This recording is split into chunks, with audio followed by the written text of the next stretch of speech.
Night was cold. Raindrops scattered across the road like tiny pebbles. The flash of red and blue emergency lights reflected off the wet pavement of the wreckage of the crashed sedan against the broken tree. Come on, kid. Stay with me. Stay with me! Jack, the EMT, whispered. Drops of rain roll off his face while he pumped his hands against the ribcage of a teenage boy. Clear! His partner Dave yelled. Jack raised his arms as Dave charged electrical current into the boy's heart. The boy's body jerked on the wet gravel road. Jack started pumping on the kid's chest again. Come on, kid. Come back to us. Still no post, Jack. It's been too long. We got to call it. One more. Come on, kid. Again, they tried to revive the boy, but with no avail. Dang it. He sat back with the rain and sweat off his nose with his wrists. Call it. After a moment of regret, Jack covered the kid with a tarp. He stood up, gave himself a minute. It was always painful to lose someone so young. He heard a rock skitter across the ground. Jack swiveled his head towards the black brush from behind the tree. Was someone there? Maybe an animal. He couldn't see anything through the current of the rain. He rolled his shoulders, picking up the medical bed and turned away. Let's pack up and get the coroner here. Kid didn't make it? Officer Manor asked him as on his way in the ambulance. Jack shook his head. Not this time. Too bad. This road is dangerous, let alone during a storm like this. Don't I know what the calls I've had here in the past? Jack tried off as he placed the bag in the van. Officer Merger nudged his flashlight towards the dark. And right here, near the cemetery of all places, bad vibes. I think. Just a coincidence, Jack said. A sudden movement caught his eyes. Jack squinted across the rain and shifted his attention towards the body. There was a dark form in the rain. Was someone leaning over the corpse? For a split second, the hairs of the back of his neck raised. Then he shook the feeling off. He blinked to make sure his eyes weren't playing tricks on him. There was someone. Short, slim, frail. The form hovered over the dead boy's body, doing some kind of motion with his hand, back and forth, and then he saw it. A knife. Jack stepped forward. Hey, get away from him! The dark form jumped up. Long, wet hair covered her face, light glimpses off the weapon, and something swing from the figure's hand. Then a little thing run away, back to the darkness of the brush. What happened, Jack? Officer Mansour asked, scanning the darkness. Jack pointed towards the dark brush. I saw someone, leaning over the body. It was another kid, I think. Maybe a girl. Officer Manor walked around, shifting his flashlight around the scene. He came back with a slight twist in his lip. You sure about that, Jack? A young kid walking around in this? How's long your shift been? Jack shrugged his shoulder. Going on 24 hours. Yeah, I need some sleep. Maybe I shouldn't have mentioned the cemetery. Got you thinking of spooks in the night. I was only kidding around, you know. Jack went back to the kid's body and picked up the last medical bag. Maybe he was imagining things. The tarp moved.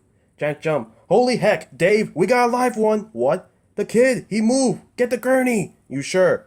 Just get over here. Jack tore the tarp from the boy. He saw the kid's face smear with blood. Watched as the kid coughed and sucked in air. The kid moaned. Help. Jack wiped out the portable oxygen and slipped the air mask over the boy's body. It's okay, kid. Breathe. We got you. Nice and easy. You've been in an accident. We're taking you to the hospital, and they're going to take good care of you. Do you remember the accident? The boy gave a slight nod. Driver's a little too fast in the rain. Wrapped around the tree pretty good. Hang in there, kid. You just been gifted a miracle. Jessica pushed the wet mop across the hospital floor, to and fro, to and fro. She remembered that saying from somewhere before. She just didn't remember from where. Something from the past. A shudder ran through her as her hands trembled on the stick of the mop. She tightened her grip so it wouldn't stop. She felt the hospital staff walk by her. She felt them look at her. She tilted her head forward so her thick black hair curtained her face as much as possible. Not to be seen, not to be noticed. No one said anything to her more than necessary. She didn't speak to them unless spoken to. She performed her job each day after school and mopped the floors of the children's medical wing. She grew accustomed to the scent of sanitized cleaners and dismal odor of the sick. She listened to the murmurings of the staff. She paid attention to the beeps and medical machines hooked up to sick children. She studied the various footsteps she heard from the hard tile floors. Sometimes soft steps, sometimes clicks of heels or stomps of bigger people. Sometimes the steps were rushed, sometimes they were slow. She was aware of each and every child in the hospital wing. She often heard crying and whispers of conversation as she cleans the floors. The doctor says you're doing very well, Brian. You're eating better. Treatment is going well. That's wonderful, son. A woman's voice spoke out from the patient's room that Jessica was near. Yeah, I guess so, Brian murmured. Hang in there, sport. You'll be better before you know it, the man said. And then you'll get to come home and rest in your own bed. I have been feeling little bit hungrier. That's so good to hear, the woman said. When will I get to go home? I hope soon, son, the man said. When you do, we'll get you your favorite pizza from Freddy's Fast Mega Pizzaplex. We'll make it a celebration. How does that sound? Pretty good, actually, the boy said. The man laughed. That's my boy. Bride, spoke the woman. What are these strange flakes on your chest? Huh? Look, Harry, what are these? My gosh, what kind of hospital did we bring him to? I don't know.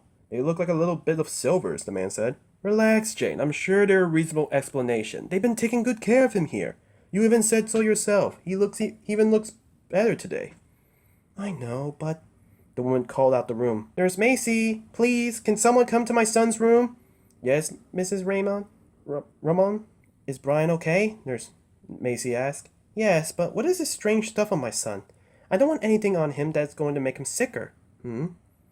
I don't know what that is. The nurse went in and checked Brian's chest and brushed the strange flakes off him. I don't think it's anything serious, Mr. and Mrs. Raymond. I'll have staff sweep it up away and get some new blankets. Please, I don't want any cleaner or anything on him that is going to harm his recovery. Yes, Mrs. Raymond, don't worry. We will never let that happen. Jessica pushed the mop slowly across the hallway, to and fro. She's so strange, that one. A nurse assisting murmuring to Nurse Macy as they were stocking supplies and medical cards. Jessica, you mean? Quiet. Keeps to herself. Never makes any trouble, Nurse Macy shrugged. Nothing wrong with that. Well, she's so frail. Looks like a feather could knock her over. Hair always covering her pretty face. He stuttered. Get me out the way. She looked around. It's not normal. She's obviously alive, and yet she's not really living. Nurse Macy shook her head. You've been watching too many horror movies, Colin. How do you think people come up with these scary movies ideas? They see things that freak them out and write about them. I'm sure you were in an awkward stage of 14. We're not talking about me. Besides, I talk to people. I tried asking her something the other day, and she just looked at me and blinked like I spoke an alien language or something. Nurse Macy sighed. Oh, Colin. Clang. Just then, something dropped from behind them, making them jump. Colin let out a childish eek. Nurse Macy glanced down to see the rusted can laying on the hospital floor. She frowned. That's odd. Where did that come from? She murmuring.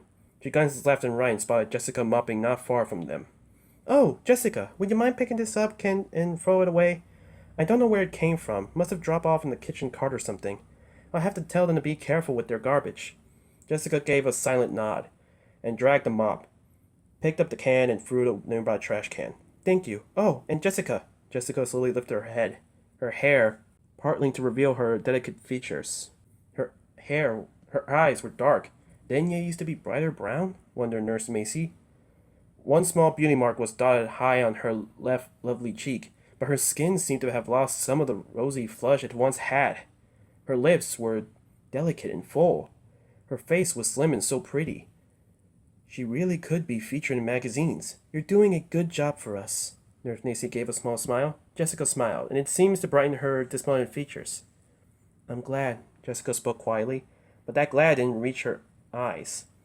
I bet you're a big help at home with your family. Do you help with cleaning around the house with your mom or dad? Nurse Macy watched Jessica merely nod and turn away to continue mopping down the hall. I'm telling you, creepy, Colin said under his breath. Nurse Macy just waved her hand at him. Oh, hush. She's just a young girl and you're a grown man. I think you can take her on if she attacked you. Colin shuddered. Don't be so sure. Even though Miss Macy joked with Colin, she could admit to herself and not explain why. That peering into Jessica's dark gaze nearly broke her heart. On her break, Jessica walked into the hospital cabal. The room was empty of grieving family members. She liked it that way, to have the chapel all to herself. It was rare, but it was peaceful and quiet and allowed her to pray.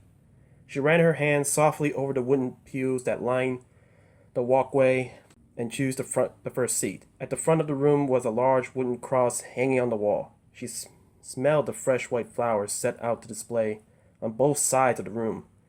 There were rows of small candles waiting to be lit. Quiet, instrumentally music played through the wall speaker. She pulled on the fixed silver chain that hung around her neck from beneath her shirt and lifted it over her head, placing the pendant in her palm.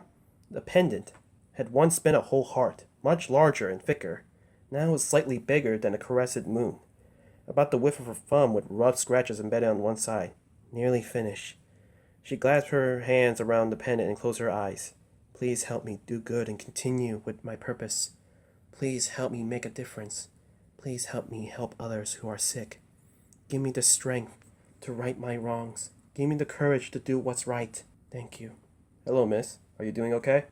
Jessica blinked and stopped praying. She hadn't heard anyone enter the chapel. She looked over and see the priest standing beside the pew. He wore a black suit with a white collar. His hair was dark with streaks of gray, and his eyebrows were thick over the kind brown eyes. Tiny lines beside his eyes when he smiled. I'm fine, she responded quietly. My name is Father Jeremiah. I've seen you here before. What is your name, miss? Jessica. Jessica cast her gaze down and rubbed her thumb across the pendant. Is there anything I can help you with, Jessica? Jessica shook her head. No, thank you. Father Jeremiah took a seat on the pew across from her. You look pale, Jessica. Are you feeling okay? Is there something I can get for you? A snack? Some water? Should you be resting? I feel fine, I think. I probably look better when I'm working. Working? Here at the hospital, at the children's ring. I help keep the floor clean. 2 and 4, 2 and 4. Nurse Nancy says I'm doing a good job, she added. She hoped she was doing a good job. This job has been the perfect opportunity to get closer to those who needed her help.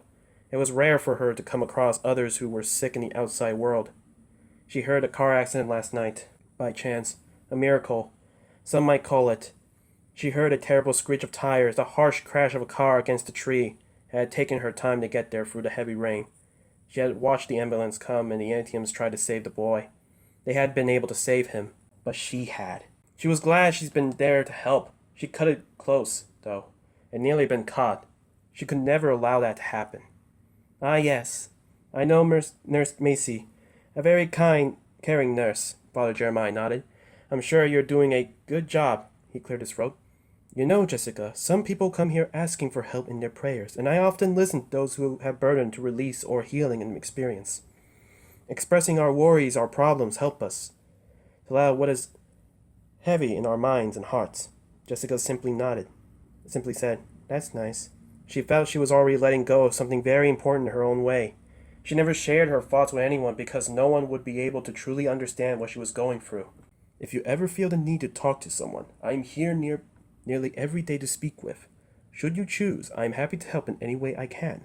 Jessica nodded her head, keeping her eyes downcast as she rubbed the pendant in her thumb. What is that lovely charm you have there? It must be very special to you. Jessica merely continued to rub her thumb over the pendant and didn't speak any more. After a moment, Father Jeremiah said softly, Peace be with you, Jessica, and left her alone. After a few moments of prayers, Jessica slipped the chain back over her head and rose from the pew. As per her usual routine, she went to one of those single hospital restrooms. She locked the door and walked in the small mirror above the sink. She inspected dark circles under her eyes and the paleness of her delicate skin. Some might think she was lovely, but the truth was she looked frailer each day. Being lovely was once all she ever wanted. She could feel the weakness take over the body in her each child she helped, in each scrape of the pendant. She wore a black sweatshirt and black pants, and even black sneakers. Black wasn't welcoming in color. It kept people away from her. It helped her remember that she wasn't there to enjoy life, but had to stay focused on her purpose. From her pant pocket, she removed a compound powder. She opened the lid and patted the soft applicator to the powder and dotted her face with a concealer. It was a pretty soft ivory that gave her a fresher look. After she put the compound away, she pinched her cheekbones to give her a little color. Her eyelashes were naturally dark and thick and her lips full and pretty. When she used to smile, people would smile back at her and be interested in what she said. Jessica used to feel that certain things were important, like how she looked, the best clothes, the coolest friends, the cutest boys. But they actually weren't as important as she had thought. Now everything was different, and she never smiled unless she had to. Jessica left the bathroom to return to work. The lights were dim for the evening, and the staff had quieted down. As she pulled a mop and roll paid from cleaning closet, she heard a faint sound of cartoons playing nearby. Setting her mop aside, Jessica followed the sound to a new patient's room. A little boy with brown hair was curled up inside, asleep, holding a green stuffed elephant. He was alone. Jessica turned to glance behind her and saw no one looking her direction. She walked quietly into the room and pulled her chain over the head. Grasping the pendant, she slipped her knife out in the back pocket and opened the blade. If someone walked in, they'll think she's trying to hurt him. No, she would never dream of hurting anyone. She wanted to help him in the only way she could. She never told anyone about her purpose of helping those who were sick. Others wouldn't be able to understand. She hadn't understood either until she received the shock of her life that was no longer the girl she once had been. Beside the bed of the little boy, Jessica began scraping roughly at the pendant of her pocket knife. Little shavings of silver darted around the boy as he slept. As she scraped, her chest seemed to tighten, her pulse slowly, and her breathing became shallow. These feelings of her body were how she knew she was helping this little boy heal. When she felt it was enough, she slid the chain back over her head and the pendant once again under her shirt, closed the blade, and put the pocket knife away. The little boy blinked his eyes open, blue eyes, gazed at her with interest. "Are you an angel?" he whispered. "No," she whispered back. "I'm no angel. Go back to sleep." "But I'm not sleepy." Jessica's lips twitched. "Your eyes look pretty sleepy to me. I think if you close your eyes and count sheep soon, you'll get the rest you need to. Make yourself strong." She scrunched up his nose. "Sheep? Why sheep?" "Okay, what would you like to count then?" "I think I want to count elephants. I like green elephants." "Okay, you can count elephants. Go ahead, close your eyes and count." The little boy closed his eyes and said, "1 green elephant, 2 green elephant, 3. He drifted back to sleep. Jessica turned and leave and nearly stumbled as a wave of weakness washed over her. Something scurried across the floor. She held on the door frame and balanced herself as the faint feeling went away. She licked her dry lips and spotted a rusty spring just by the doorway. Her eyes widened. She quickly snatched up the spring and walked out the room to finish her work for the evening. Jessica sat alone at the lunch table in science and engineer class at West Wilson High School. She preferred sitting alone, but it was always seemed to happen naturally. No one dared to sit next to the weird girl who barely spoke, who barely participated in the world. She felt tired and distant. Mrs. Willoughby was droning about the new project. If she let herself, Jessica could drift off to another place in her mind, away from this present reality. She wasn't sure why she continued to go to school. Maybe it was to keep up her pretense. Her old life was now far behind her. There really was nothing here for her other than she didn't want to make things difficult by drawing attention to her by missing school or even getting bad grades. She really could do without the many scents of perfumes and body odors and junk food that surrounded her every day. The boring lectures, the teenage gossips, the stares from teachers and students, and not to mention the overall loudness of school. Pounding feet, yelling voices, slamming lockers, music playing, cursing, crying, laughing. So much noise. So many constant reminders of kids her age who were normal, with friends, teenage problems, and families at home who loved them even if they didn't always remember to be grateful for them. Jessica had a home once. She had a family. She had everything, and one day she gave it all up by making the wrong choice. If there was one thing Jessica had learned in her life, it was that some choices couldn't be reversed, and the only thing to do was move forward the best that she could. "Look, it's the creepy girl," a student whispered behind her. Someone giggled. "She barely speaks. What's the matter with her?" another girl wanted to know. "She's like a mannequin who barely moves." Mark Johnson says she creeps around the graveyard. "Oh my gosh, like a freaking zombie. Who'd have thought Wet Wasn't High would have its very own Walking Dead?" Jessica didn't say a word. She heard it all before. Zombie girl, mannequin, dark witch, the walking undead. Although she did her best not to draw attention to herself, she still did. Just not the kind of attention she used to receive. She became the target of mean gossips, teasing, and sometimes pranks. Overall, she was a loner. A girl who was often avoided as she walked school hallways or sat in the cafeteria at lunch, which suited her just fine. The more she was avoided, the easier it was to check out this present high school reality. There were a few more whispers about the girls before something small hit the back of her head and dropped to the floor. More laughs or rubs, even some laughs from the surrounding students. Jessica moved her hair down with her hand and unbothered. "Girls," Miss Hunter scolded. "Is there a problem?" Miss Hunter was the younger side as a teacher. She was worn dark-rimmed glasses and often a sport of a black ponytail. She was one of those teachers who spoke with her hands and was eager for class participation. She seemed to have Jessica alone, though. One of the girls cleared her throat. "No problem, Miss Willenberg." "I would hope not. I think you girls would rather be out with your friends at lunch than helping me clean up the science lab today. No, we're good, Miss Willoughby. Thank you. You are so kind. Now may I continue without being rudely interrupted? Yes, Miss Willoughby, the girls answered together. At the lab table next to her, a boy picked up the used eraser that had bounced off Jessica's head. He tossed it back to the girls. Real mature, he muttered. What's his problem? The girls whispered, annoyed. He's new. He doesn't know the reality of Zombie Girl. Jessica glanced at the boy and then looked away. He was indeed new to school. Okay, class, choose your partners, Miss Willingberg announced, with a clap of her hands. Make sure to choose someone you know you can get work accomplished with instead of someone to goof around with until the last minute. This will be 50% of your quarter grade, so make it good. Jessica blinked. Choose your partner? What has she missed? The new boy stood up and came to her table. Hi, he said. Want to be partners on the project? Jessica swallowed hard. She supposed she has to. It wasn't like she'd get another offer. She nodded. He sit next to her in the empty chair. I'm Robert. Jessica. This project's going to be kind of cool, huh? Jessica slowly nodded, unsure what it was about. She hadn't been paying attention. Robert had an athletic build, with long hair, hazel eyes, and golden skin. He wore a pale blue collar t-shirt and faded jeans. There was a braided leather bracelet on his right wrist. He was the kind of boy from whom she had wanted attention her old life. Now she wished she was invisible. I'm transferred from out of town, he continued. My dad is an engineer and got a new job here. He was excited about this class for me. Robert brushed his hair back with his hand. Were you excited? Jessica flinched. What was he doing? She was supposed to keep it to herself. Yeah, it's fun, building stuff, but this will be my first time in class like this. Jessica nodded. She used to think building stuff was fun too. Those girls were acting dumb, he said quietly, with a shrug of his shoulder. There were girls like that at my other school. I never hang out with them. Just mean to everyone for no reason. They think it's cool, I guess, when it's not. It didn't bother me. He lifted his eyebrow. Really? That's cool. Most people wouldn't say that. Then he smiled. I can't believe we're going to build our own mini robot. Jessica stared off distant. Oh, perfect.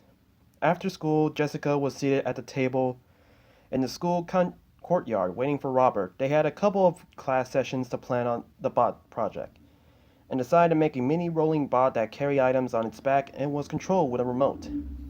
The catch was that they had to have the tray lift up and down. Robert had taken apart an old remote-controlled car and discovered the components to make their robot active. Robert dropped a cardboard box on the table, causing Jessica to recoil. He pulled out his old remote-controlled car. I asked Miss Willenberg how much we can use from this on the bot. She gave me a list of what we can and can't use, Robert said, handing Jessica the paper. Today he wore a pale yellow shirt that buttoned down the front with gray sweats. Jessica wore her typical all-black outfit. Jessica took the list he handed her. We need to find other components for the ones we have to replace. Yeah, I know. What are you doing later? Miss Willenberg wants us to salvage as many components as we can instead of purchasing them. Maybe we can go to the junkyard and see what we can find. Jessica quickly blinked a few times. I know we need a couple springs, something to use as a tray, maybe an old wiring. I can't, she stumbled out. Huh? Robert looked at her with a slight frown. I can't go there. I have to go to the hospital to work. I forgot. Robert shrugged. Oh, well, we can go another day. We have time. No, Jessica said a little too sternly. She could feel her insides beginning to shake. She started to pack her notebook inside her bag. I have to go. Robert stared at her with surprise. Now? I thought we were going to work on the project. We made a schedule. We should keep it to it if we want to finish on time. Can't today. Tomorrow. You go to the junkyard, okay? It's not my thing. All right. It's for the project, It's not like I like to hang out in junkyards either. Are you okay? He grabbed Jessica's wrist, and Jessica pulled away as if stung. Are you sick or something? You look a little pale. I don't feel well. Do you want me to walk you home? It's not a problem. I can come with you. Maybe you shouldn't be by yourself. No, I don't need help, okay? I'll see you tomorrow. She grabbed her bag and quickly rushed from the table. She felt faint, as if she could just knelt over any second. She managed to make it off school grounds and lean against a tree for support. She grabbed her pendant with a shaking hand and closed her eyes. Her breath filtered out her mouth quickly. Everything is going to be okay. Everything is going to be okay. After a few moments, Jessica managed to calm her breathing. She licked her dry lips as she settled down. She didn't know what had come over her. She learned to steady her emotions, or at least mask them from others. She couldn't let her emotions interrupt like that again. It made her too vulnerable, and when she's vulnerable, she couldn't think straight. She set off towards the cemetery. The wind had picked up and was blowing her hair wildly. The cemetery had become her sanctuary in recent months, a quiet, peaceful place. When she stepped into the cemetery, she often stopped to read the headstones to get familiar with the souls who had been laid to rest. She wondered about her own grave and what her stone would read. It was more likely she would never get a burial. As she strolled through the graves, her mind drifted back to Robert. She hadn't really met a boy so kind and confident before. If she let herself, she could start to like him, which was not possible now. Maybe in her old life, she would have opened herself to have a true friendship, maybe something more. But all that changed the day she made a choice, and each day she was doing her best to make up for that choice. She had a purpose now, and she is sticking to it. She made her way to the farthest and oldest of family crypts. There, hidden among the graves, was a small monument made of stone with dark stained glass windows. Old, dried vines covered the top and hang down the sides of the structure. Patched with white cobwebs, she gripped the rustle handle and leaned her foot on the bottom of the door, pushing with everything she had in her. The heavy door creaked open and scraped along the floor. Dust particles twirled in the sunlight. She pulled out her small flashlight and stepped inside, and pushed the door closed until she was surrounded by dark. She switched on the flashlight and walked to the back of the small enclosed, passing what she assumed were a family of dead people named Holloway, then turned around and cornered the small sitting area that was made of stone. She cleared all the cobwebs of as many spiders as she could manage in this little hideaway. The groundskeeper neglected this section of the cemetery since the graves were over a century old. She knelt down in her sleeping bag and grabbed a pack of matches to light 3 yellow candles placed on the side. She dropped her book bag and sat on the sleeping bag on the pillow. Here she could let down her guard. No one could see her. No one could judge her. No one could wonder about her at all. She was safe for now. Next to her, she had a duffel bag of her signature black clothes, a small overnight kit with some makeup, a hairbrush, toothbrush, and toiletries. She kept her life simple, minimal. She had one small item from her old life. She reached in the bag and took out a white rabbit's foot and let it dangle in her finger on a short chain. She used to carry it everywhere, thinking it brought her good luck. Now she didn't believe in good luck. But it was a small reminder of who she used to be and who she would never be again. She lay down in her sleeping bag and let herself rest before work. Jessica noticed Nurse Macy was humming under her breath at the nurse section while she was performing her mopping duties. It was mindless, really mindless in a weird kind of way. Weird was the theme of her life these days, but what really concerned her was the faggoty that weighed down upon every inch of her body. She gripped on the mop was shaky, and even though she moved at a slow pace, she was tired. It was a bone-deep exhaustion that has been becoming more and more fatigue each day. She used to have so much strength, and now she often wished for the time when the pendant had been a whole heart, and she's been full of energy. The truth was, she's been busy the last few nights with the patient. She lifted a shaky hand to the pendant and lay under her shirt. It was definitely smaller now, thinner. A tremor of fear vibrated down her spine. She lifted her chain. She could do this, she told herself. With the much strength she could muster, she continued to push the mop. 2 and 4, 2 and 4. Hi, Jessica. It's a lovely day, isn't it? Nurse Macy asked. A wisp of blonde curly swept from her forehead as she walked over her. Nurse Macy always wore scrubs of shades of orange, blue, green, or purple. Sometimes the patterns had funny characters or animal prints. Today they were cats made silly faces on her top. Her smile was welcoming, and even though Jessica did her best to keep her distance, Nurse Macy has this energy that pulled others towards her. Jessica nodded. You want to know why it's a lovely day? Nurse Macy asked. Jessica paused and looked at her expectantly. Most of our patients in this wing have improved in some way, she said with a bright smile. They're eating, even smiling. Most times there's a heavy sadness that you feel around this floor, but now, today's a good day. When there are smiles and meals being and pain has decreased, it's like magic. In my line of work, you have to take the wins when you get them, Jessica. You remember that. Take the wins when you get them. Jessica liked that. She'll remember the advice. Nurse Macy gazed in Jessica's eyes. How are you feeling today, Jessica? Jessica looked away. Good. That's nice. Anything new going on in your life? How's school? Jessica gripped tightly on the mop. Nothing new. Everything's good. Glad to hear. Well, duty calls. See you later, Gator. Jessica watched her wave off to visit another patient. Even though she enjoyed being around Nurse Macy, it was getting harder to avoid her direct questions about her personal life. She suddenly saw the nurse come to a halt right in the middle of the floor. Sheesh, what is going on with all this junk? Jessica, there's an old fork on the floor. Would you mind cleaning it up between this and the weird flakes? Dang it, she missed another one. Okay, Jessica answered. Jessica slowly walked to the old fork and picked it up. A fork? Really? She said quietly. Then she rolled her eyes and tossed it to the trash. That was when she noticed someone new. There was a teenage girl about her age. She was lying in bed, wearing headphones. She had red curly and tiny freckles speckle across her cheeks. She moaningly played on with a phone in her hand. There was 3 empty Jello cups on her side table. Jessica pushed her mop pail closer to the room, and the girl noticed her. She pulled off her headphones. Hey, she said to Jessica. Hi, Jessica said. You work here? Jessica nodded. The girl frowned. Why would you want to spend your free time around sick kids? Because I want to help them. It's a job, she said instead. What's your name? The girl asked. Jessica. I'm April. I was admitted early this morning. I'm not handling my treatment well this time around. You'll probably see a lot of kids like me around here. Sometimes, she said. Doesn't it bother you being around this? She waved her arms around her. Jessica shook her head. Am I supposed to treat you differently? No, but a lot of people do. You don't know how many times I see looks of pity or sadness and sometimes fear. Like they are near me long enough, they might get sick too. I don't see that in your eyes.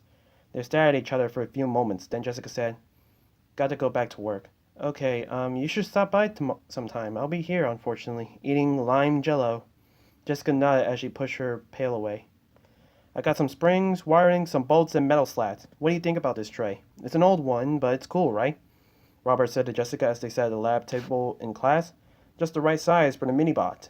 Jessica sat quietly looking at the items Robert had apparently salvaged from the junkyard. She wanted to knock all the dirty junk off the table, but instead she sat like a statue. Unmovable, emotionless, as if the sight of the old garbage didn't bother her at all. You're not saying much, Robert said to her. Jessica met his eyes, saw the curiosity, and looked away. Yes, this will work fine. Great. After the other day, I thought maybe I'm done something wrong. Maybe you didn't want to be partners anymore. He shrugged. It's kind of late to find new partners. No, I told you that I wasn't feeling well. She unclenched her fist and pointed to the tray. This is just the right size. You did a good job. I know, right? Robert pushed his hair back and with his hand. I got excited when I found it. This bot's going to be so cool, Jess. You just wait and see. Jessica froze as she heard the old nickname that of her closest friends had once called her. She felt a lump form in her throat, and she swallowed hard. She hadn't known how difficult it would be to interact more at school with Robert on this project. It was taking so much willpower to keep her in her seat and not run from it all. Reminding her from the past and bringing more of it into the present was not what she wanted. Miss Willenberg strolled by the table with her notebook and marked off their progress. Nice, Robert and Jessica. You're both pulling together your components on time. I like your initiative. She looked over the blueprints they had together. Looks like your bot's coming together. Good job, you two. Let's see you start to build over the next few days and make some progress.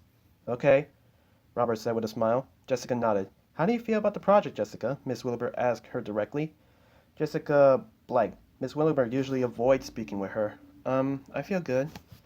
It's going to be good, she replied awkwardly. How do you like working with Robert?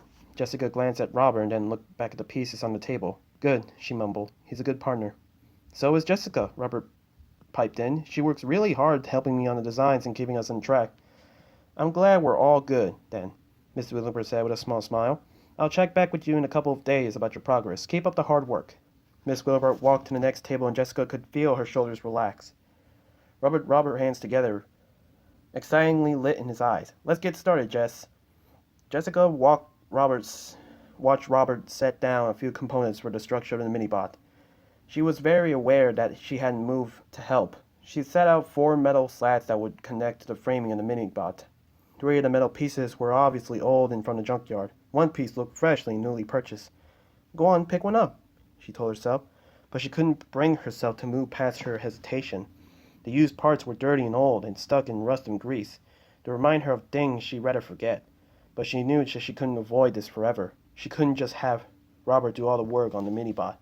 That wouldn't be fair. Detachment was her greatest defense. Sometimes She envisions her feelings as if she was a possum.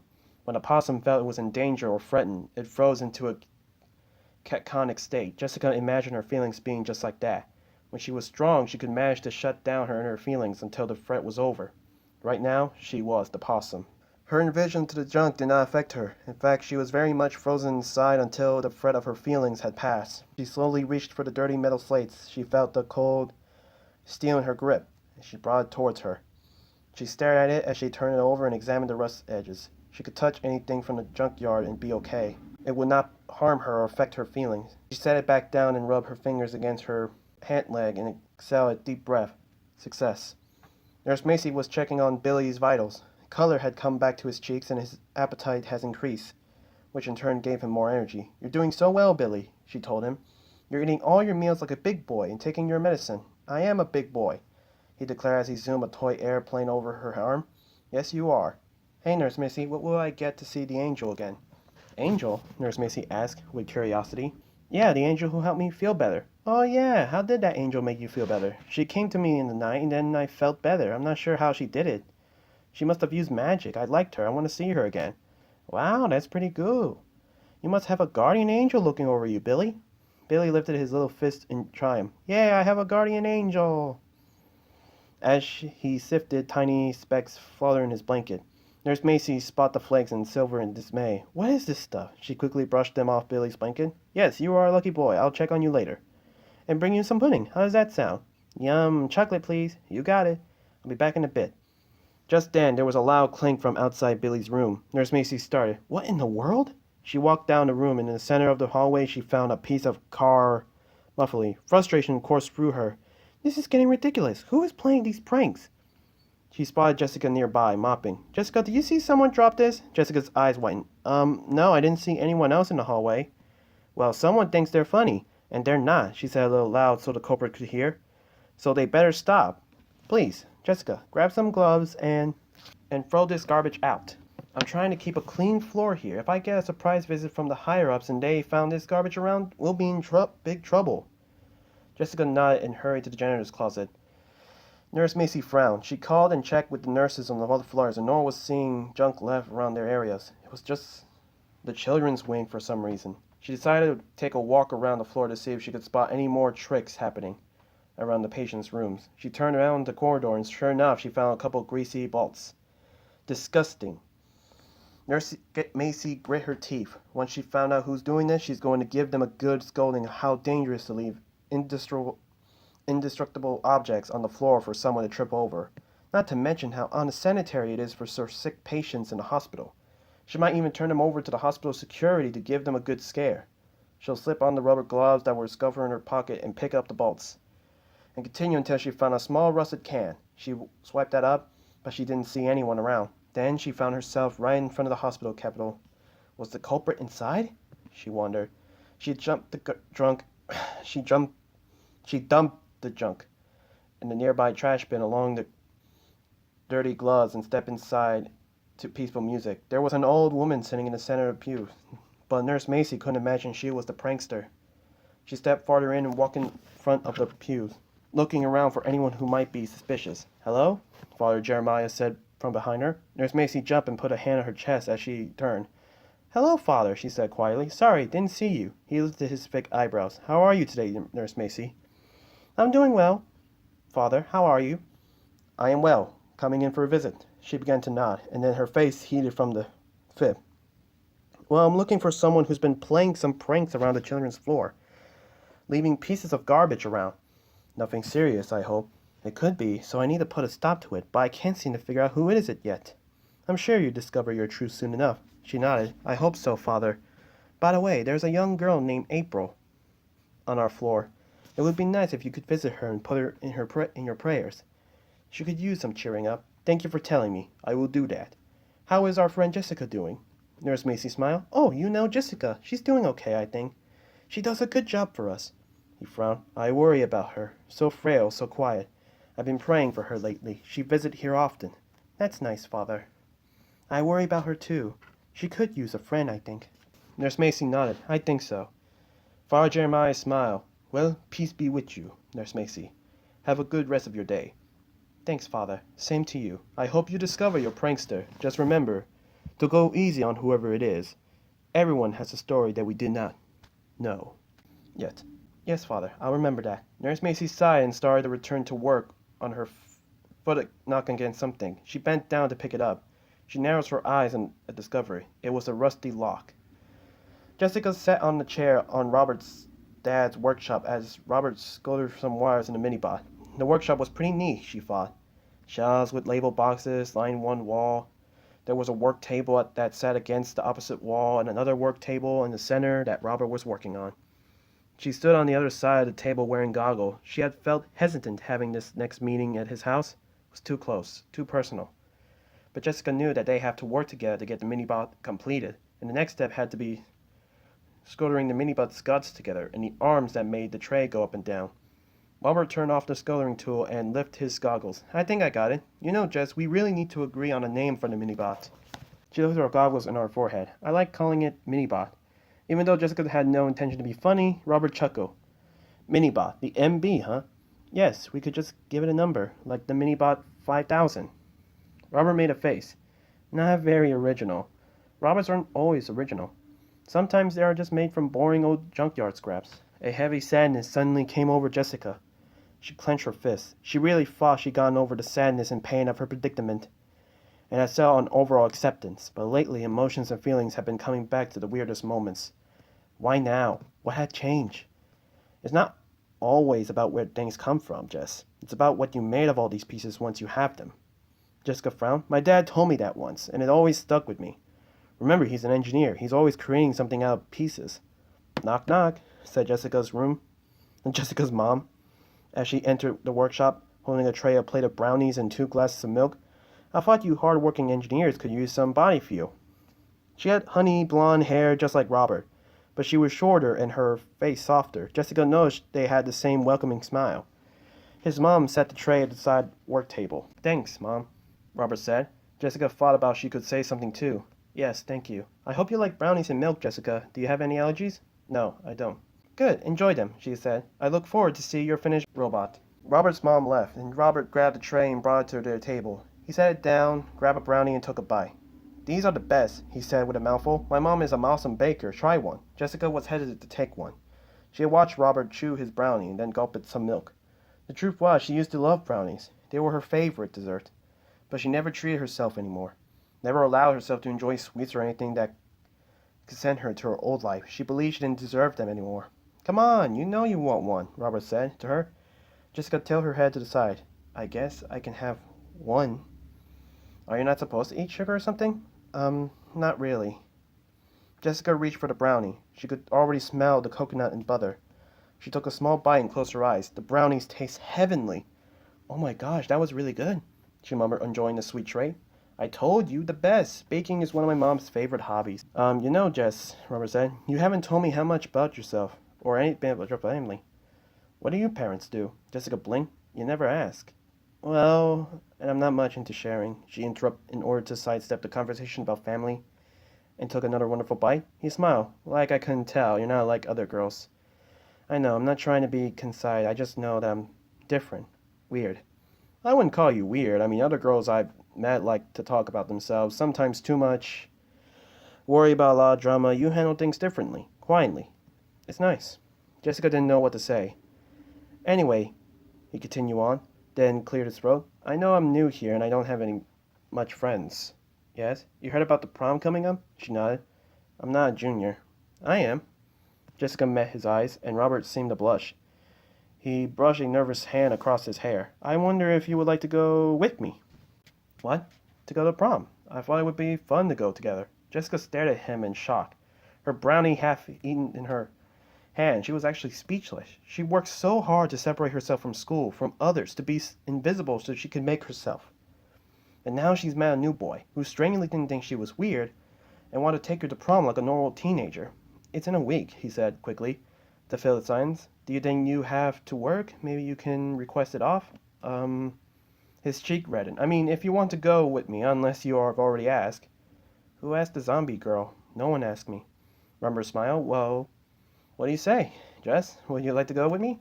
That night, Jessica rushed to the hospital capital. Her heart was beating fast. For the first time in a while, her goal was skewer, as if she couldn't see the finish line anymore, and it didn't feel good at all. She sat down in the first pew and started off into space. She didn't know what to do. She had left Roberts awkwardly, telling him she had to find out if she could get the night off. She let him know. She comes straight to the Capitol for guidance. She pulled the pendant over her head and clenched it in her hands, closing her eyes. Please help me know what to do. Please guide me. I never thought this would happen. I made a plan. And now things have changed. I did my best to keep to myself and do the right thing, and now everything seemed to be falling apart. Should I pray with you, Jessica? Father Jeremiah asked from beside her. Jessica swallowed. I don't know. I mean, if you want. Father Jeremiah sat next to her. For a few moments they sat in silence. I don't know what to do. Jessica finally spoke to Father Jeremiah as he stared at her pendant. I've always believed this pendant gave me strength, so that when I work around the sick children, I could give them a piece to it, to help them too. I thought I had found this job for a reason. To help others, to redeem myself for the bad choice I made in the past, but now things are changing. And I find myself wondering if it's okay to give myself again to have some of my own life back. Something normal. I'm not sure if it's okay, though. And the worst part is I've been so certain that I was on the right path. Why do you feel like you can't give to yourself, Jessica? Because of the past. And temper radiated through her. About her body. The past. The past. The horrible past. I just didn't make the right choice. I mean, that's how I got where I am. I gave up everything. So there had to be a good reason for that, right? And now I'm asking just for a little peace back. Not something so big, really. Just a little thing for myself. Is it too wrong to ask? Jessica looked down at her pendant. It was so slim now, barely anything left. Was she too light to ask for something in return? Did she even deserve to ask? Why didn't she have an answer? Of course not. When we do work for others, we have to be open to receiving as well. If we overgive, we become out of balance and we make ourselves ill or sad. Giving to others is a great gift. But yes, Jessica, giving back to ourselves is a gift as well. God loves all his children, and he wants everyone to feel happiness and love. Jessica looked at him directly in the eyes for the first time. Is that really true? How do you know? Father Jeremiah lifted his eyebrows. Because I know it in my heart to be true. Father Jeremiah watched Jessica slowly stand and leave, her head bent down in sadness. Poor child. He thought he wished he could have more help for her. But he knew from experience that he couldn't save everyone. He could only do his best to guide them. He began to rise when he looked down on the floor and found a metal circle with a spike on the edge. He picked it up, studied the object. Some kind of gear, it seems. That's odd, he thought. He frowned and glanced at the door Jessica had exited. Jessica walked back to the children's floor. The lights were lowered for the evening. She could hear the beeps of machines and oxygen blowing air, and most of the kids were asleep. However, April was still awake. Come in here, Jessica. I see you. April called for her. Jessica had tried not to be noticed, and she wasn't doing such a good job of that lately. She stepped into April's room. Hi, where's your mom? April wanted to know. Still in the cleaning closet. There was a beat of silence between them. It's cancer in the blood, if you're wondering why I'm here, April told her. There were dark circles under her eyes like the ones Jessica had been covered up with makeup. I'll be losing my hair again soon. Bald will be the new me. Jessica didn't respond. You're pretty, April said, studying her. Tell me about your school, your life. I've been in and out of school for the past couple of years. Miss out on a lot of stuff. My friends barely speak to me now. They don't know what to say. They think I don't want to hear how much fun they're having, but I do. I used to play basketball. I'm athletic, or used to be. But I wouldn't give to run down the court and shoot baskets again. But now I can do in my imagination. So tell me, please, just for a few minutes, help me be a part of your world. Jessica grabbed her pendant hanging on her neck and rolled it back and forth in the chain. She knew she didn't really have a life. Not the one she really wanted, but if establishing a little about how wonderful her life would help April, then she would try to talk about herself. Leaning against the wall, Jessica told her about Robert and the minibot. She told her how nice and kind he was to her, when others hadn't been. That the project was halfway complete and that he just asked her to prom. April listened with a smile and a few questions thrown in, which woos over Robert and the possibility of going to prom. Maybe one day I'll get to go to prom, April said. I can dream, right? You will go to prom, Jessica said, if you believe it. I can picture it. It would be completely healed. My hair would be full and healthy. I think I would have a bright pink dress or a green one with matching shoes.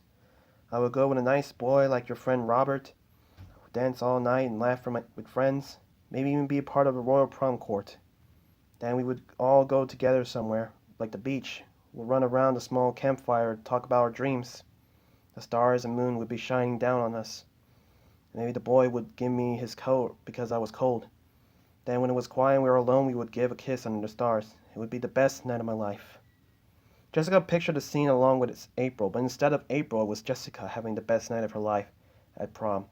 Jessica felt herself yearn for a wonderful and normal experience, just like April had described. I'm tired now. April lowered herself in the pillow and closed her eyes. We'll talk again sometime, Jessica. Okay. Jessica clenched her pendant as she looked up at April. She could help April, she thought. But that was supposed to help everyone. Father Jeremiah's words drifted in her head. Giving to others is a great gift, but yes, Jessica, giving back to ourselves is a gift as well. With guilt heavy on her shoulders, Jessica quietly drifted back to the dark hallway. After school, Jessica and Robert were ready for their first test run with the minibot. Robert wanted a quiet place so other students wouldn't bother them. Jessica suggested the cemetery. The day was sunny and the cemetery was fairly empty of visitors. You were right, it was pretty quiet here, Jessica said as he looked around. Yes, almost peaceful. Jessica said she'd lead him to the far empty section of the parking lot. How do you end up finding this place? He asked. Jessica blinked.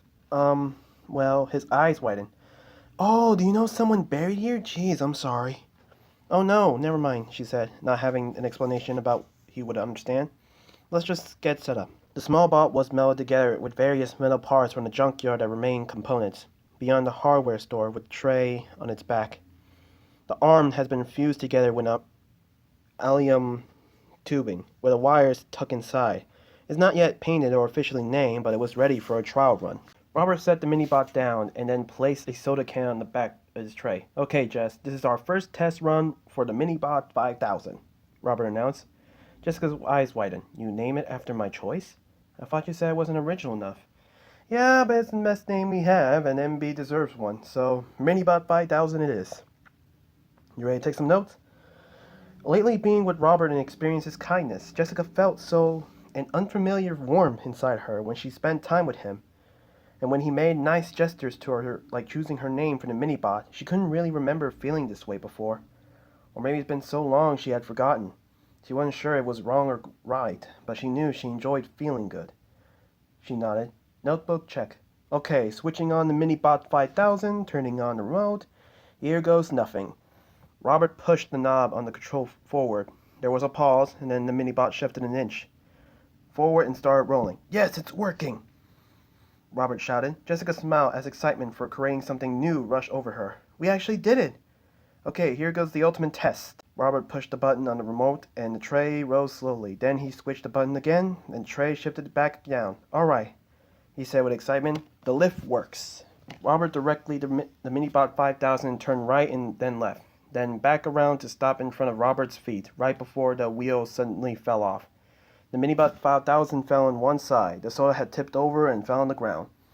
They stared at the wheel as it rolled off to the side. Then they laughed. We can fix that, he said and smiled at Jessica. We succeeded our first test run on the minibot 5000. We make a good team, partner. Jessica nodded. Yes, she took a deep breath. And Robert? Yeah? Something fluttered in her stomach. I would like to go to prom with you. Robert's smile got bigger. You would? Awesome, he said. I'll get the tickets tomorrow at lunch. I can meet you at your house before the dance. No, I can meet you there. It'd be easier for me. Are you sure? Yes. Oh, okay. We can eat afterward if you want. I don't know all the good places to eat yet, but maybe you could tell me your favorite? Maybe. Just let me know what color your dress will be as soon as you know, so I can try and match tux if possible. Depends on what's available on the renter. Color of dress? Oh, okay. Alright, great, Jess. It'll be fun. You want me to do the honor and get this wheel back on the minibot 5000? He offered her the socket wrench. Jessica gave a small smile and took the wrench. Sure. Nurse Macy watched Jessica mopping the floor. Something was definitely off. Jessica stared into space, barely moving. Usually her head was down, as the girl was doing her best not to be noticed, and today it was like she was in a trance. Nurse Macy recalled what Father Jeremiah had said. She could use a friend, I think. Jessica, are you okay? Nurse Macy asked her. Do you need a break? How about some water? You could be dehydrated. Jessica blinked. No, I'm okay. Are you sure? Jessica nodded. If you need help with something, please don't hesitate to ask. Jessica stared at her in a moment. Nurse Macy began to feel like Jessica would forget to speak when she finally blinked. I'm going to prom, she said. Nurse Macy smiled, happily surprised. That's wonderful. Who's the lucky boy? His name is Robert. He's my science partner. I bet you're excited. Jessica didn't answer. Is there something else bothering you? Nurse Macy asked her. She wished she knew what was going on in her mind. I've never been to prom before. I don't know what to expect, and I don't know what to do about a dress. Nurse Macy looked at Jessica with compassion. She wanted to ask her, what about her mom or dad, or a sibling or a relative? But she felt those personal questions might shut down Jessica completely at this vulnerable moment. She didn't know Jessica's personal story, but she understood about Jessica was fragile and secretive about her life. There appeared to be a sadness about her that never seemed to go away, and Nurse Macy experienced deep trauma usually was the cause of the kids she cared for. Nurse Macy always had this drive within her to help others, especially caring for the young. Even though Jessica wasn't a patient, she could tell the girl needed her help. Do you need some assistance in that area? She asked her softly. Jessica stared at the floor for a moment. Then Nurse Macy watched her nod her head up and down. It was very hard for Jessica to ask for help, and Nurse Macy felt a glow in her chest that she trusted her enough to ask. I'm happy to help you, Jessica. I have an hour-long lunch break soon. We can go right into the apartment store and I'll give you some advice on a dress. How about that sound? That would be good. I'll grab you when it's time. Jessica stood in a slim, ankle-length leg dress in front of the mirror in the fitting area of the apartment store. There were pale flowers etched in design. The material was soft to her skin, and beneath her fingers as a brush her hair down her hip. She couldn't recall feeling a dress so soft before. She tried on a few before this one. There had been so many colors of dresses: pink, white, blue, yellow, red, and black. Short dresses and long ones, off the shoulders or within or fixed stripes. Puffy skirts or straight ones. Dresses that glitter or shine. She wanted to wear black, but Nurse Macy convinced her not to try something with color. Jessica hadn't looked at the price tag, but she hardly used the money she got from the job at the hospital. So she had plenty of savings to buy a dress of some shoes. Jessica, you look stunning, Nurse Macy said in her gleeful way. Jessica really looked at her. She lost more weight recently, but she was still pretty. With her high cheekbones and full lips, her hair was still thick and shiny. Her shoulders and arms looked delicate in the dress. In the mirror, she saw her lips curve, and just for a moment she could believe she was a regular girl buying a dress to go to prom with a boy she liked, and who liked her back. That her life was normal and perfect. I think I like it, she said in a small smile. I do too. Let's go get you some shoes to match. Deep down, Jessica knew this was like a fairy tale, and everything could burst and go back the way things were soon enough. She asked Father Jeremiah if this was okay, to allow herself to have something for herself, and he seemed to think it was okay. To her, Father Jeremiah represents life and death and forgiveness. He had to know what was right and what was wrong. Right? Because now Jessica felt uncertain and fragile, feeling she didn't feel comfortable with at all. Nurse Macy brought over a matching pair of simple purple shoes. What do you think? Jessica slipped them on, and her height went up 2 inches. They fit. Not only do they fit, but they are perfect. You are going to look beautiful on prom tonight, Jessica, and you are going to have such a wonderful time. Can you walk, okay? Jessica tried to walk and felt a little clumsy. Oof, it's not as easy as it looks. I have lots of women wear heels, but they walk so naturally. Nurse Macy giggled. There were once like you. With some practice, you'll get a hang of it in no time. Just know it's normal for your feet to feel a little sore, especially after dancing. Don't ask me why we wear these things and torture ourselves, but they do make our feet look pretty, do they not?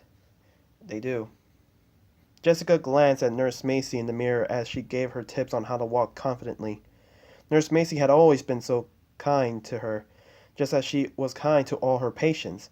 When the other people at the hospital avoided Jessica, Nurse Macy always tried to talk to her. And now she was there helping her when Jessica most needed it. Once upon a time in her old life, Jessica may have considered her a true friend, and had she been a normal girl, she very much would want to be a nurse just like Nurse Macy. Someone she admired for her positive attitude and the way she cared for her patients. Bringing joy to others who were ill truly was a gift, just like the kind Father Jeremiah talked about.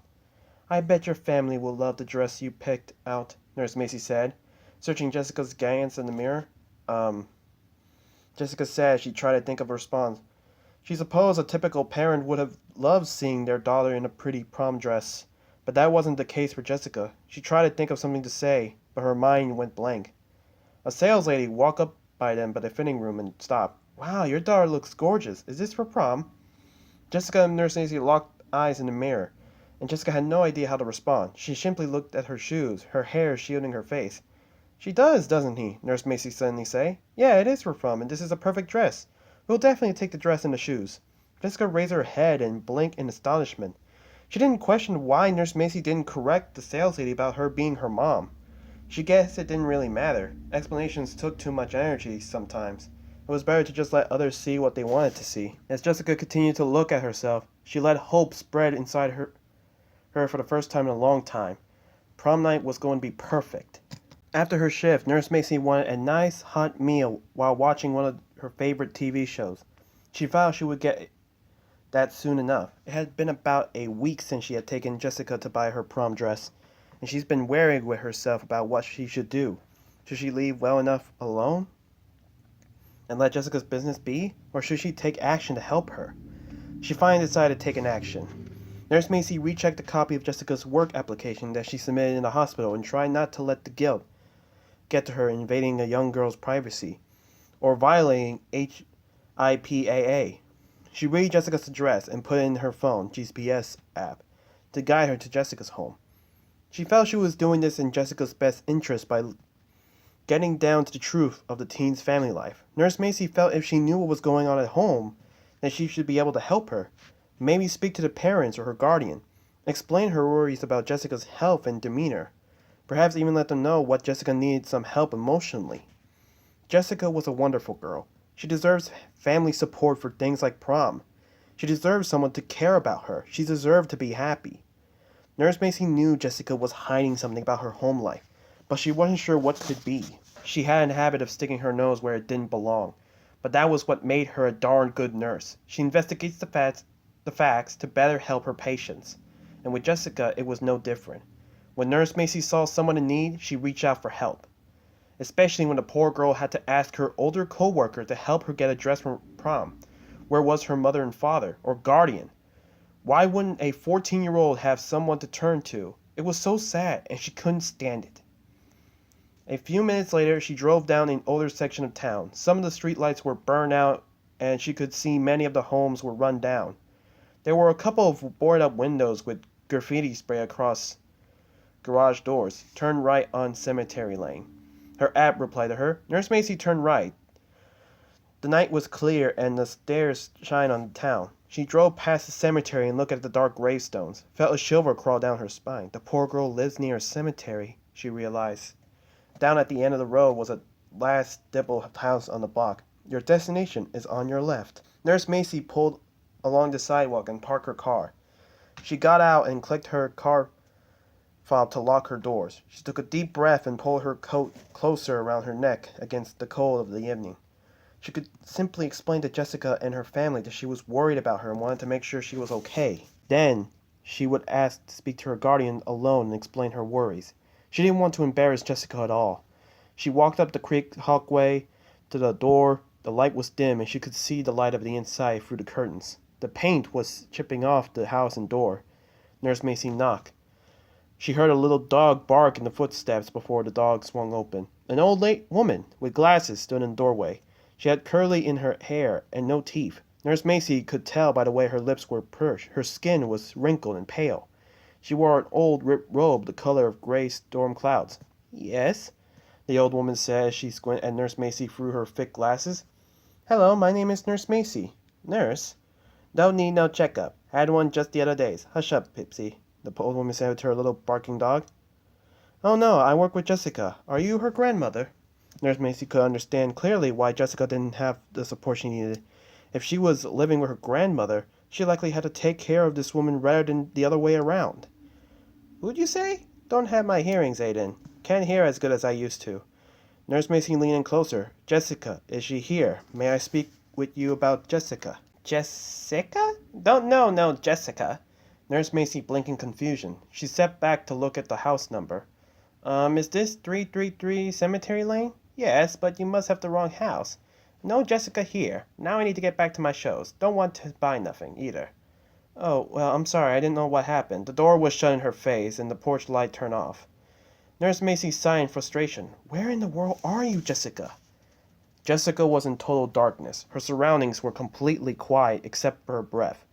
There was a coldness that penetrated her skin, straight to her bones, and when she shivered, she touched her bare arms and then her clothes. She felt the material from her prom dress. Why am I wearing my prom dress, she wondered. Where was she? She put her hands out in the front, trying to feel her way forward, but she saw nothing in front of her and nothing behind her. Fear crashed over her. She was nowhere. Had she died in her sleep? Was this what the afterlife was like? Was it some kind of in-between world? But she couldn't have died, she realized. It wasn't yet her time. She still had to go to prom. She still had to help April. She felt for the pendant and gripped the metal that always felt warm to the touch, and it was still around her neck. She started to walk forward with slow, hesitant steps. She didn't know how long she walked. It seemed like forever. Out of nowhere, she finally hit a creak, a footstep, a movement. Hello? She whispered. Is someone there? Please, if you're there, say something. I'm afraid. I can't see anything. Please, I don't know what to do. No answer. She licked her dry lips as she continued to move forward, trying to get somewhere. Anywhere. Was there a wall? A door? Maybe? Another sound came from around her, metal creaking against metal. Jessica froze as awareness dawned her. No. That sound happening again, but this time right behind her. A shudder of terror radiated down her spine. Jessica ran. She rushed forward as fast as she could, with her arms waving around her, wondering if she could collide with something. Metal footsteps stomped behind her, quickly too. Quickly. So close, so close. She blinked, trying to adjust to the darkness, but she still could not see anything. In the cold, a sweat broke out of her body as she ran, trying to escape the terrifying thing that chased her. A tense grip curled around her arm. Jessica screamed, No, please, get away from me. Someone help me. Quickly, the grip tore off her arm from the shoulder. She felt a warm gush of blood rush down the side of her body vibrating in shock, her mouth open, gasping for air. Then she felt a grip on her other arm. Jessica tried to yank away when she felt her arm pulled from her bone. Jessica fell down in pain and agony, and it seemed like it took forever to collide with the hard ground floor. She heard more creaks and movement of metal above her, and she felt something cold grab the pendant on her neck before it tore away from her. No, don't take away my pendant away! Jessica jerked awake with a frightening scream. She was in her sleeping bag at the stone floor in the mausoleum. She pushed against the stone bench at her back and grabbed her mini flashlight. Flickering on, her heart felt like it could pound through her skin. She weaved the light around, looking for anything in the night. She listened for sounds of metal creaking against the metal, but she could only hear her breath filtering out her mouth and crickets chirping in night. She saw nothing around her but some stone walls. She was truly alone. She touched the pendant against her chest as she calmed down. She was safe. Everything's okay, she said aloud, and waited for dawn. When the soft rays of light peeped through the colored glass window, Jessica looked around her dark and stale surroundings. Since staying in the mausoleum for the first time, she saw what it really was, a cold, dark place for the dead. Not for someone alive.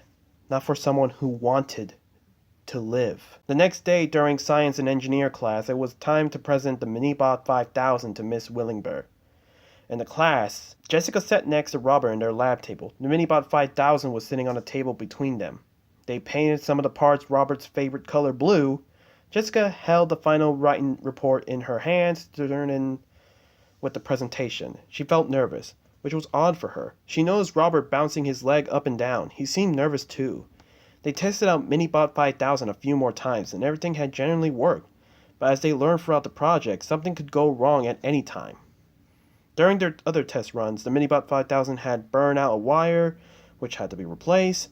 Springs had broken and needed to be fixed, and now the final presentation was here, for better or worse. Jessica wanted Robert to feel better. She took something out of her book bag and held it in her hand. While they listened to the other students' presentations, when the class clapped, she poked Robert in the shoulder. She glanced at her. "Here," she said, and opened her palm. It was her lucky rabbit foot. He lifted his eyebrow.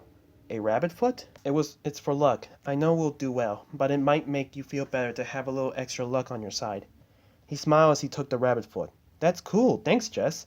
He dangled a short chain that it was attached onto his finger as he held many times before. Jessica smiled back. "You're welcome. I have something for you, too." He loosened the bright leather braid on his wrist, and it landed to her. "I'd like you to have this." She shook her head. "But it's yours. You always wear it." "Now I'd like you to have it." Jessica took the bracelet and slipped it on her wrist, and tightened the braid till it fits. She felt a funny warmth in her chest. "Thank you," she said quietly. "I can't wait for tonight. Prom's going to be fun." Jessica felt the nervousness flutter in her stomach at the thought of prom. "Robert and Jessica, you're next." Robert stood, sliding the rabbit foot in his pocket.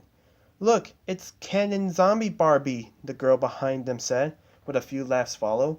Robert ignored them, and Jessica smiled that he didn't let them get that under his skin. He lifted the Minibot 5000 and they made their way in the front of the class.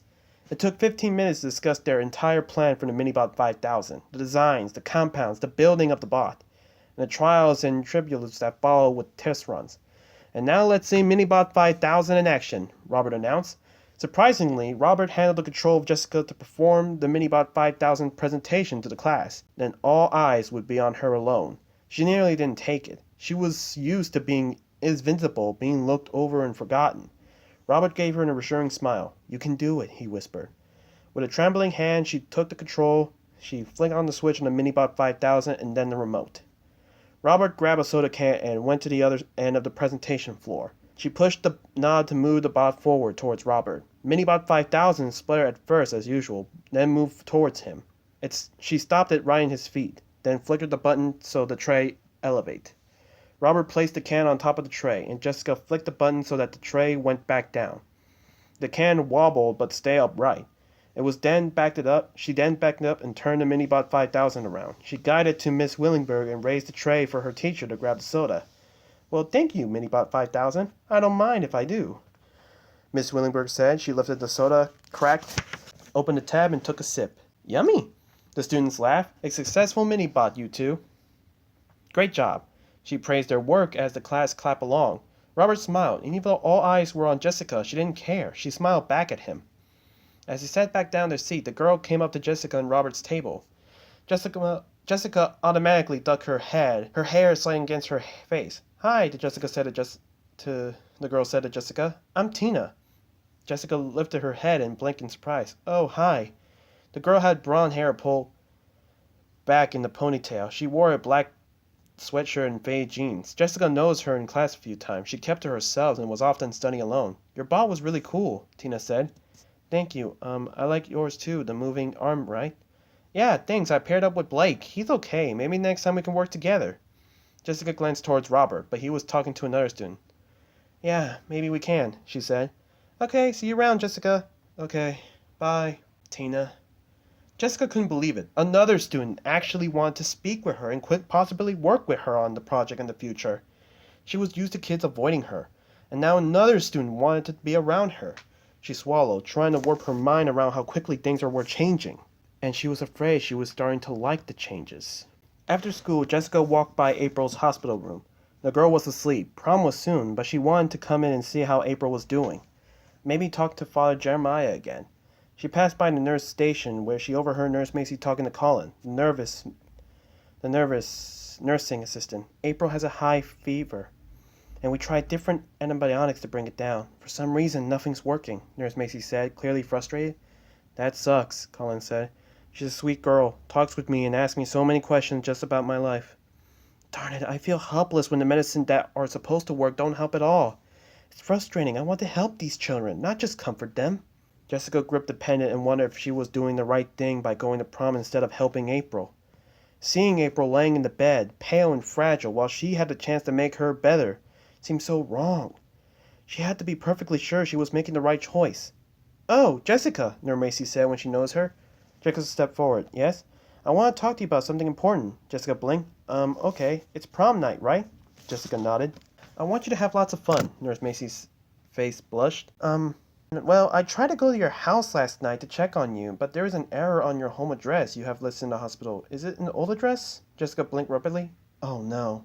Suddenly, an alert went off in April's room. Nurse Macy jerked her attention away. Call the doctor! She shouted to Colin as he rushed to April's room with two other nurses. Jessica watched in dismay as Nurse Macy checked the machines connected to April. She demanded something on the other nurse, and Jessica watched them put a vial on medicine in April's IV. Soon April's alert turned off. Jessica felt pressure in her chest. Taking a breath, she hurried to the capital to see Father Jeremiah. April was not doing well. The prom was tonight. Her dream was still heavy on her mind. What did it all mean? Was she making the wrong choice? Was she being too selfish? Was she avoiding her destiny? Everything was too much. The pressure to help others. The uncertainty what to do. She couldn't handle it. When she got to the capo, Father Jeremiah was speaking to a man who was crying. Father Jeremiah was whispering to him with a hand on his shoulder. Jessica walked the first paw and sat down. She took off her pendant and held it in her hands. Please help me understand if I'm doing the right thing. I made the wrong choices before. Could you send me a sign, please, to show me what I need to do? I feel like I just can't do this anymore. Please, I need guidance. But no sign came to her. No answer popped into her head. Jessica felt so alone. It was the same feeling she had felt when she knew she had changed forever. She had vowed to herself that she would never feel this way again. But it was like she was back to where she started. Jessica needed to get ready for prom. But she had another important questions to ask Jeremiah. Father Jeremiah. She glanced at him and saw that he was still talking with the grieving man.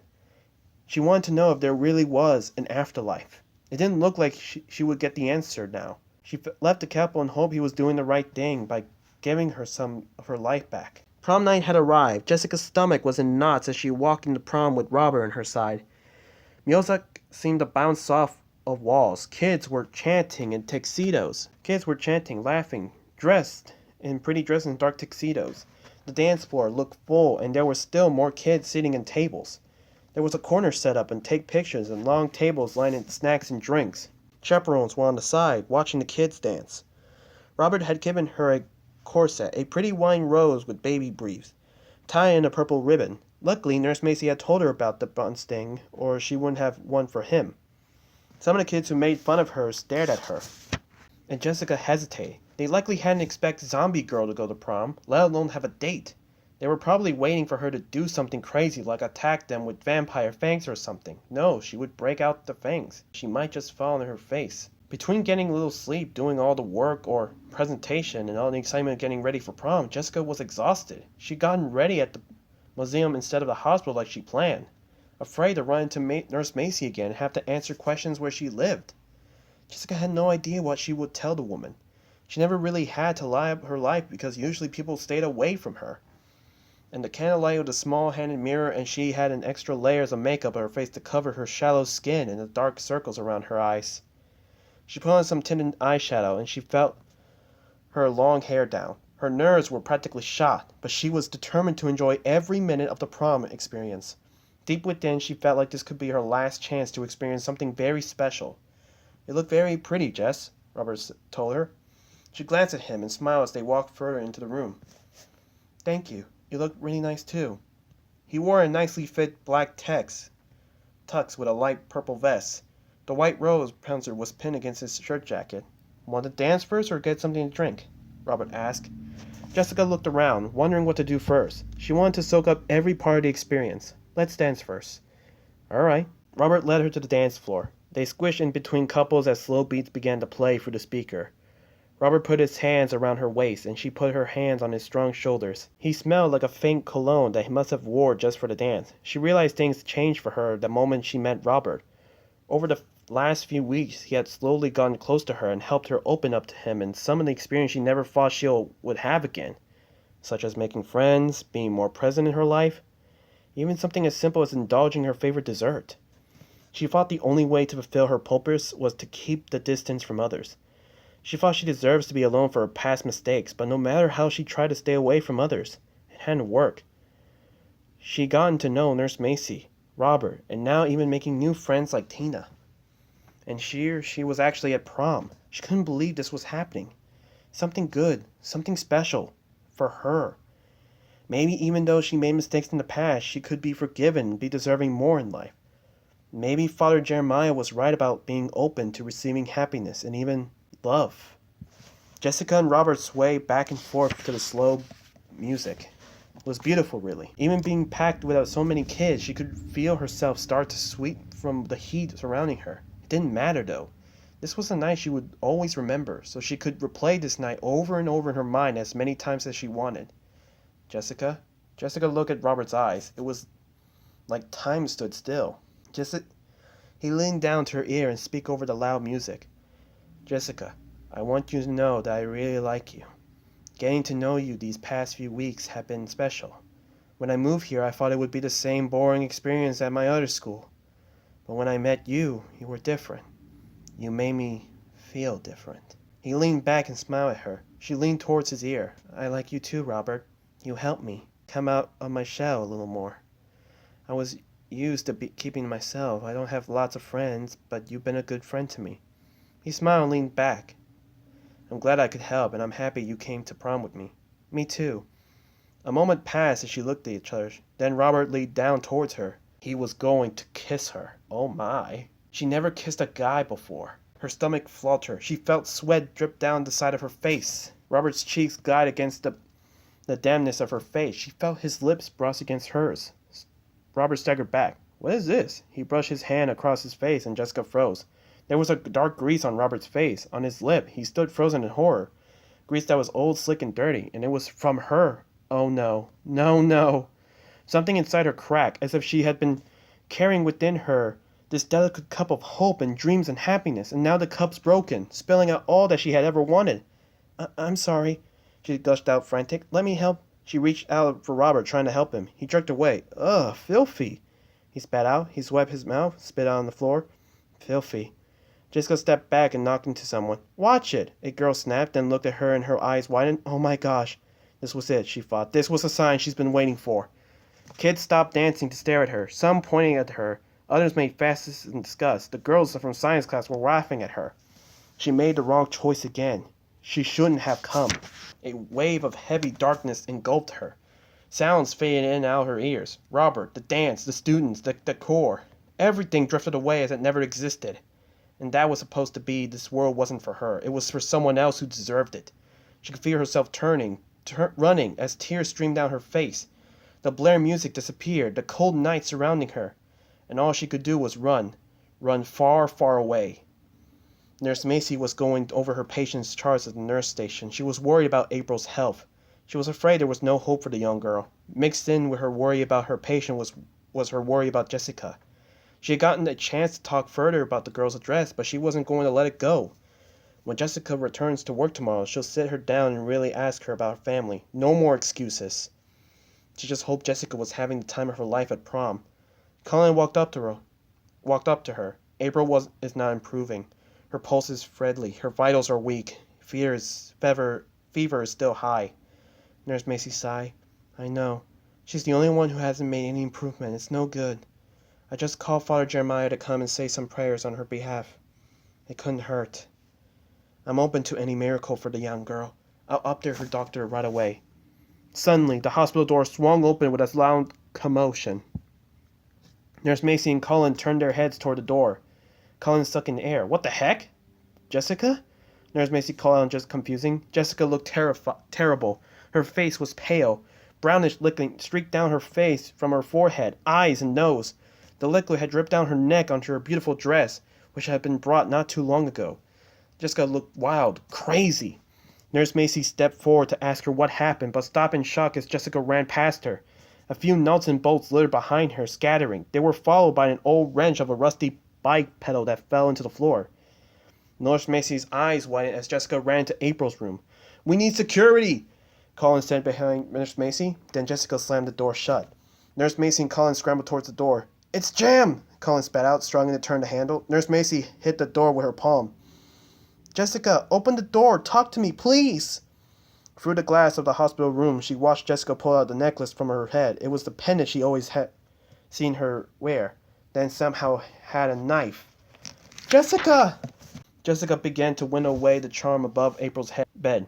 Hurry, get this door open! Nurse Macy called out to call it, and the security guard that had ran over to help. I am, but she blocked the door with something, the security guard said. Nurse Macy pounded the glass. Jessica, please, open the door. I need to see April. Whatever happened, it's going to be okay. I can help you. What's going on? Nurse Macy turned to see Father Jeremiah. It's Jessica. She locked her in April's room. We can't get in. Maybe I can help. Just then, the security guard and Colin were able to push the door open, sliding whatever was blocking the door. Thank goodness. Nurse Macy rushed in. She spotted April still asleep in bed. But where was Jessica? Oh, gross, Colin said, pointing at the floor. How did all that get in there? There on the floor beside April's bed was a pile of metal pieces. Steel bars, gears, bolts, and junkyard garbage. Smelling grease piled from the piles, and it was blood. What is going on here? Nurse Macy whispered. Could she have gone up the window? Colin asked. He looked out the window, but found it locked. The security guard checked the restroom. Nurse Macy stood her head bewildered as she turned toward the door. Father Jeremiah, Jessica's gone. Just vanished. I don't understand. She was just here. Father Jeremiah stepped in the room. He looked down at the pile of metal with a quiet sadness, if he understood something no one else could. Then he made a sign of the cross and began to pray. In that moment, Nurse Macy heard April's heart monitor level out with a strong, healthy rhythm.